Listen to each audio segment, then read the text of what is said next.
Hello everyone and welcome to the Henchman's Memoirs. This week we are doing a product review of not one but two products that are for 5th edition that are basically taking the Soulsborne franchise and bringing them to your table. The first one is the actual 5th edition Dark Souls role-playing game, which I got a copy of because I'm into dark fantasy and that kind of setting.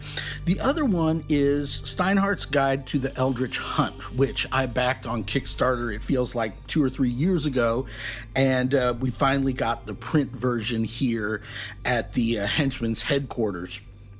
So this is not technically Bloodborne for 5th edition, but it really is. It's legally distinct, but you're going to catch me just calling this Bloodborne. I mean, if you know what the Moon Beast or the Cleric Beast or whichever beast this is, it's obvious looking through this. This is for you to play Bloodborne for 5th edition. So we're going to compare these two products, and in the process, we're going to talk about the right way and the wrong way to adapt a video game for 5th edition. So the Dark Souls game did what I think is both lazy and really not worth the money way of adapting a video game. And the way you do that is you just one for one translate over every item, every class feature, every monster, and every location into something similar on 5th edition. I mean, page after page, this goes through every armor you can get in the game and gives you a 5th edition version of it. They've got art, since this is officially licensed from software, you know, they've got the art from that you could just go look on the wiki, and it's just page after page of, oh, here's what this particular small shield would look like in 5th edition. I don't really need to pay $60, $70 for a book for somebody to sit down and go through all of these items. I can just look at the wiki and think of how I would want to do it, right? So to me, this is a waste of space and effort on the part of the game makers. They also, instead of adapting the 5th edition classes to the game, they have their own custom classes with their own custom abilities that you'll never guess what. They are basically exactly the abilities straight out of the game translated into 5th edition stats. So again, if you're crazy about Dark Souls and you have a build that you really, really love and you want to play this exact build with these exact items and these exact upgrades and see how it works in 5th edition, then really this is the book for you. But for most of us who want to get the feel and excitement and sort of milieu of Dark Souls in their game, this really doesn't get it. It has a very short section on how to run the game and how to sort of write adventures. You know, the section on campaigns here is that, you know, is one page of advice that, you know, Chat GPT could probably write for you. And then it starts talking about the world, and all it does is it takes a location, Firelink Shrine, it takes a location from the video game, tells you who the NPCs are there in the game, tells you what some of the challenges are that you might face in the game, and then it moves on. It's got a short little paragraph of description of the area. I was really interested in the monsters because I think that the kind of encounter design that you see in games like Dark Souls, I thought that would be great to bring those monsters over to 5th edition. Unfortunately, most of the monster entries are just as unimaginative as the campaign and setting entries. The skeleton is basically exactly the same as a skeleton from 5th edition, and the rest of these, they do put out some interesting abilities that they have. They can spend hit points to activate certain abilities, which is different, and a lot of them have a bloodied ability where when they first become bloodied, something about their stats change. That's cool. That's all right. But again, they spend a whole page on the skeleton, and this is just the 5th edition stats for a skeleton with some artwork from the game. Even the bosses are a little bit lackluster. Some of them have okay abilities, but it's just not sort of jump off the page at you, I want to play these guys sort of material. I also went and got the Tome of Strange Beasts for the same game, hoping that, I would find more monsters that I could really use. And I have used some of them. Some of them are all right. Their CR calculation is way off. All of these are way tougher than they give them credit for in the CR. But maybe if I had played the game and I really wanted to use this boss and this whole 2-page entry on her would be worth it. But just as monster entries in and of themselves, as far as cool mechanics and stuff go, they kind of leave you flat. So this is how not to adapt a video game to a role-playing game. Let's contrast that with Steinhardt's guide. This thing was worth the wait.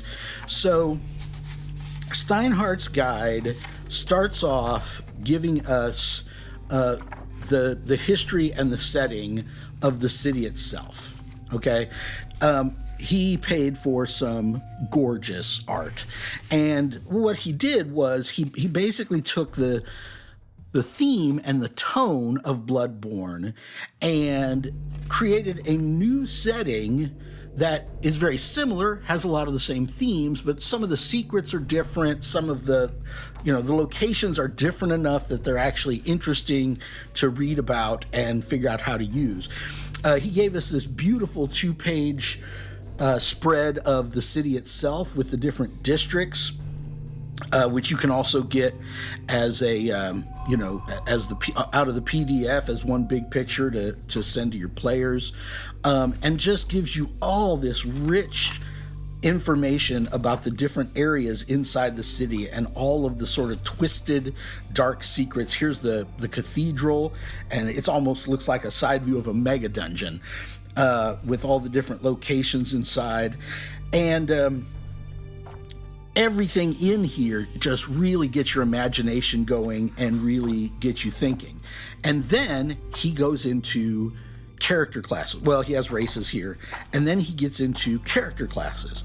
And so instead of just creating a whole new group of character classes that you have to use in order to play his game based on the video game, he created one class, which is the Jaeger. Okay, so the Jaeger is basically the hunter from Bloodborne, right? And this class is meant to be played alongside the regular 5th edition classes. So they specialize in using guns and melee weapons together and very flashy stuff, just like you see in the video game. But then he goes on to give us subclasses of the existing 5th edition classes that fit in his world, right? So you don't have to play 4 Jaegers or whatever. You can play another class that you're interested in trying with a sort of Steinhardt's twist. Very, very good stuff. He's got custom spells. He's got rules for firearms, which you're going to need because there are firearms in this world, of course, if you played Bloodborne. I've been using these firearm rules or something very similar in my Ravenloft campaigns for quite a while.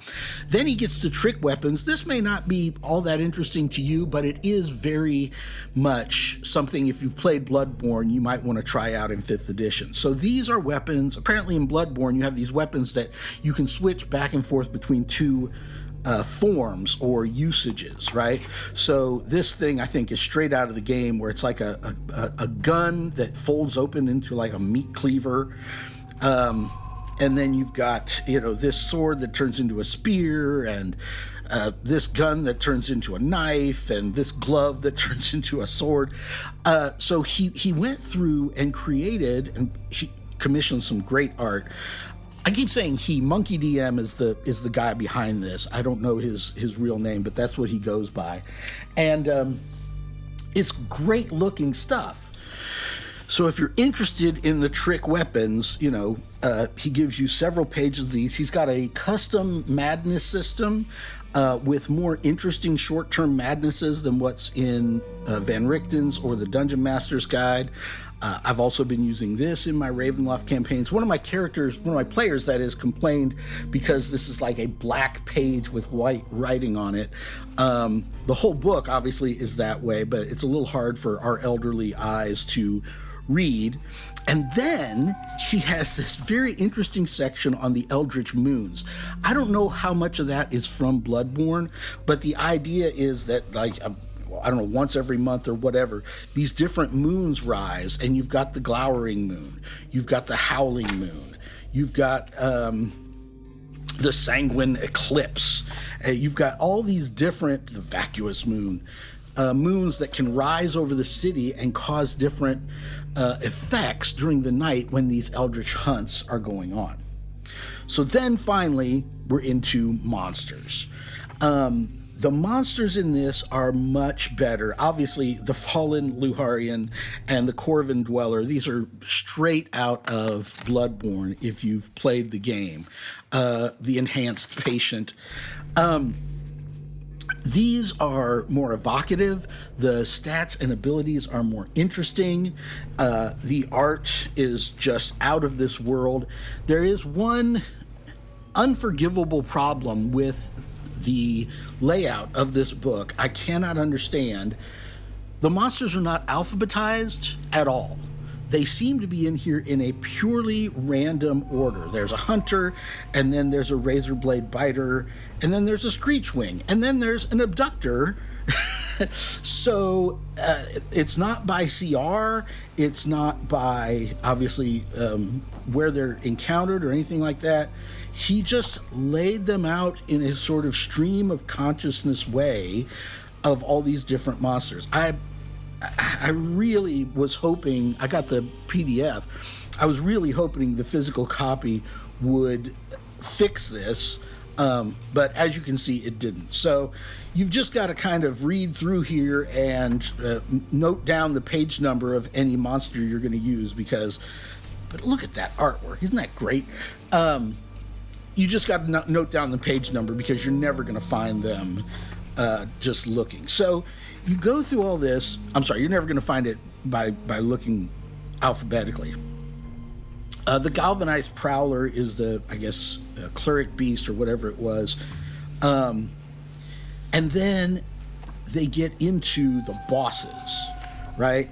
And these things are very cool. They've got great big howling stat blocks and lots of abilities. Here they have the second form trope with some of the boss monsters, and some of them just have the legendary actions and the great big stat blocks.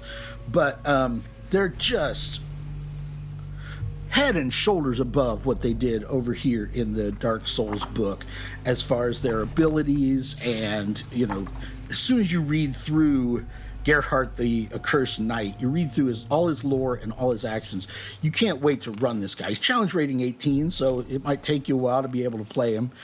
And obviously, the King of the Hunt, great art, great stat block. He's challenge rating 28, so you're not going to get to use him very often. But maybe, building up to that, that's the thing you're looking forward to. And then compare this to what we had in Dark Souls, where they just re-described areas from the game and the monsters that you could encounter there. This book comes with some real, genuine adventures. Streets of Terror is an adventure that kind of introduces you to the whole setting and the whole Knights of Terror kind of thing. Geistnacht, right, is the ghost knight. You've got a chase across the rooftops. You've got this awesome art. I don't know if there's a way to show that to your players, but you get to this cathedral and you have to hold out until dawn and keep the peasants in the cathedral safe. Oh, look, and you can get the maps without the numbers on them and everything else. Okay, a second adventure. Again, multiple pages of well thought out and very, very thematic encounters that really immerse you in this world and get you thinking in terms of the kind of campaign that you can run here. The Vile Village is also, if you've played Bloodborne, you know what the Vile Village is a stand-in for, but it's a village outside of the town where they were testing, I think, the procedures that they use to create Jaegers. So the Jaeger is almost like a Witcher, in the sense that, like, you're altered in some way to become one of these Jaegers, to be almost a superhuman fighter. But you can go down into this town. You can see a river of blood has flown down in there from the experiments that have been done. And, you know, this is... How many is this? This is 4 adventures, Echo of Madness. Is this the third or fourth adventure? And they're really good, and they're really thematic. They're going to get you thinking about the flavor and the design of adventures in this awesome world. So I would definitely recommend to anybody who's interested in these kind of games, Soulsborne kind of games, skip the Dark Souls role-playing game. As much as I wanted it to be great, I cannot give it a thumbs up on the henchman-o-meter. But if you can get any of these physical copies of Steinhardt's guide, I can wholeheartedly endorse this awesome piece of work. And what's more, at least try to get the PDF, see if they're selling the PDF over at the Monkey DM site, and get a hold of this thing and bring that flavor to your campaign. If you want to see more about how I think encounters should be run, check out our encounter design playlist. And otherwise, we'll catch you next time on the Henchman's Memoirs.